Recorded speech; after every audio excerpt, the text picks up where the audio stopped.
السلام علیکم students, I am your English teacher and today it's our third online class. تو آج کی کلاس میں ہم آپ کی بک کے چیپٹر نمبر 5 کی ریڈنگ کریں گے. چیپٹر نمبر 5 آپ کی بک کے پیج نمبر 31 پہ ہے. چیپٹر نیم ہے father of nation. Father of nation مین بابائے قوم. چلیں جی ریڈنگ سٹارٹ کرتے ہیں. ساتھ ہی ورڈ میننگ آپ لوگ بک پہ نوٹ کر لیں. ساتھ ساتھ Quaid Azam Muhammad Ali Jinnah is the founder of Pakistan. Founder کہتے ہیں بانی کو. قائد اعظم محمد علی جناح پاکستان کے بانی ہیں. ہی واز بورن، وہ پیدا ہوئے آن 25 دسمبر 25 دسمبر کو 1876 1876 کو ان کراچی میں. His father name was Punja Jinnah. ان کے والد کا نام پونجا جناح تھا.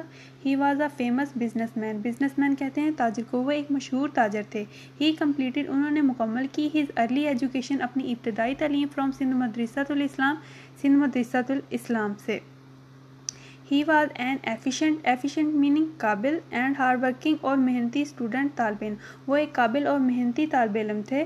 ہی used to study late at night. وہ رات کو دیر تک پڑھتے تھے. ون نائٹ، ایک رات، ہز آنٹ سیڈ ٹو ہم، ان کی آنٹی نے انہیں کہا، you will make your self ill from so much study.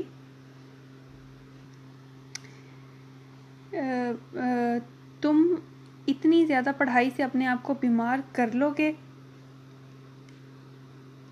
He answered, انہوں نے جواب دیا، ٹو ہز آنٹ، اپنی آنٹی کو، یو نو، آپ جانتی ہیں، I can not achieve any thing in life, میں زندگی میں کچھ حاصل نہیں کر سکتا، انلیس، تب تک، آئی ورک ہارڈ، جب تک میں سخت محنت نہیں کروں گا. قائد اعظم محمد علی جناح بلیوڈ، قائد اعظم محمد علی جناح یقین رکھتے تھے، if he did not work hard, اگر وہ سخت محنت نہیں کرتے، he would never be able, تو وہ اس قابل کبھی نہیں ہوں گے، to achieve his set target, کہ اپنے مقصد کو حاصل کر سکیں.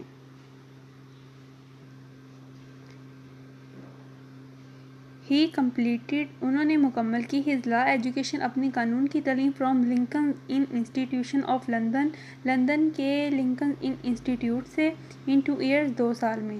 ہی جوائنڈ دس انسٹیٹیوشن، جوائنڈ کا مطلب ہوتا ہے شمولیت حاصل کی یا منتخب کیا، اونلی فار ون ریزن، صرف ایک وجہ سے، بیکاز، کیونکہ، دا نیم آف حضرت محمد صلی اللہ علیہ وآلہ وسلم، کیونکہ حضرت محمد صلی اللہ علیہ وآلہ وسلم کا نام، واز ریٹن، لکھا ہوا تھا، آن ٹاپ، سب سے اوپر، of law giver of the world, دنیا کے قانون سازوں میں، کیونکہ حضرت محمد صلی اللہ علیہ وآلہ وسلم کا نام دنیا کے قانون سازوں میں سب سے اوپر لکھا ہوا تھا. آفٹر کمپلیٹنگ ہز ڈگری، اپنی ڈگری مکمل کرنے کے بعد، قائد اعظم محمد علی جناح اسٹارٹڈ ہز لا پریکٹس، اپنی قانون کی پریکٹس شروع کی. ہی ون اے گڈ ریپوٹیشن، انہوں نے ایک اچھا نام کمایا، ایز اے لائر، ایک وکیل کے طور پر. ونس ایک بار، اے مین، آدمی نے، ٹرائڈ، کوشش کی، ٹو گیو ایکسٹرا منی، کہ مزید رقم دے، to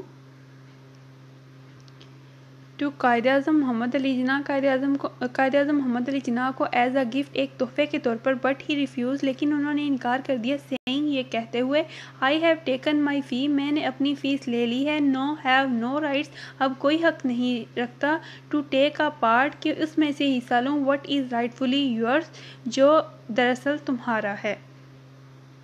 he came into politics in 1906، politics کہتے ہیں سیاست کو، وہ 1906 میں سیاست میں آئے. ہی بلیوڈ، وہ یقین رکھتے تھے، دیٹ دا مسلم، کہ مسلمان، اینڈ دا ہندوز، اور Hindus of the sub continent, برصغیر کے، شوڈ فائٹ ٹوگیدر، مل کر لڑنا چاہیے، فار دیئر انڈیپینڈنس، اپنی آزادی کے لیے. لیٹر آن، بعد میں، ہی کیم ٹو نو، انہیں سمجھ میں آیا، اباؤٹ دا انسنسیئرٹی آف ہندوؤں کے غیر مخلصانہ رویے کے بارے میں. Then he started working for the freedom of Muslim, پھر انہوں نے مسلمانوں کی آزادی کے لیے کوشش کی، from the British and the Hindu rule, برطانوی اور ہندو حکمرانی سے. He face the harsh opposition, انہوں نے سخت مخالفت کا سامنا کیا، آف برٹش، برطانوی، اینڈ ہندوز، اور ہندوؤں کی. دا Muslim of the sub continent, برصغیر کے مسلمانوں نے، گیو ہم دا ٹائٹل آف، انہیں لقب دیا، قائد اعظم کا. ہز سنسیئر ایفرٹ، ان کی مخلصانہ کوششوں، اینڈ ڈٹرمنیشن، اور پختہ عزم سے، براؤٹ پاکستان انٹو بینگ، پاکستان وجود میں آیا، as a great Muslim state, ایک مضبوط مسلم ریاست کے طور پر. گریٹ، عظیم کو بھی کہتے ہیں. After the creation of Pakistan بننے کے بعد ہی پاسڈ اوے، وہ وفات پا گئے آن سپٹمبر 11 11 ستمبر 1948 کو۔ It is in his leadership, یہ ان کی قیادت میں ہی تھا، that the Muslim of the sub continent, کے برصغیر کے مسلمانوں نے اسٹرگل ہارڈ، سخت کوشش کی، اینڈ اچیوڈ، اور حاصل کی سیپریٹ ہوم لینڈ، ایک الگ سرزمین، پاکستان۔ فار دس ریزن، اس وجہ سے ہی از نون، وہ جانے جاتے ہیں، ایز فادر آف نیشن، بابائے قوم کے لقب سے۔ اس کے ساتھ ہی ہمارا آج کا لیسن ختم ہوتا ہے۔ آئی ہوپ سو آپ کو اس لیکچر کی سمجھ لگی ہوگی۔ آپ نے ورڈ میننگ ایسے ہی بک پہ نوٹ کر لینے ہیں، اور ساتھ میں ریڈنگ آپ لوگوں نے اچھے سے یاد کر لینی ہے۔ اللہ حافظ۔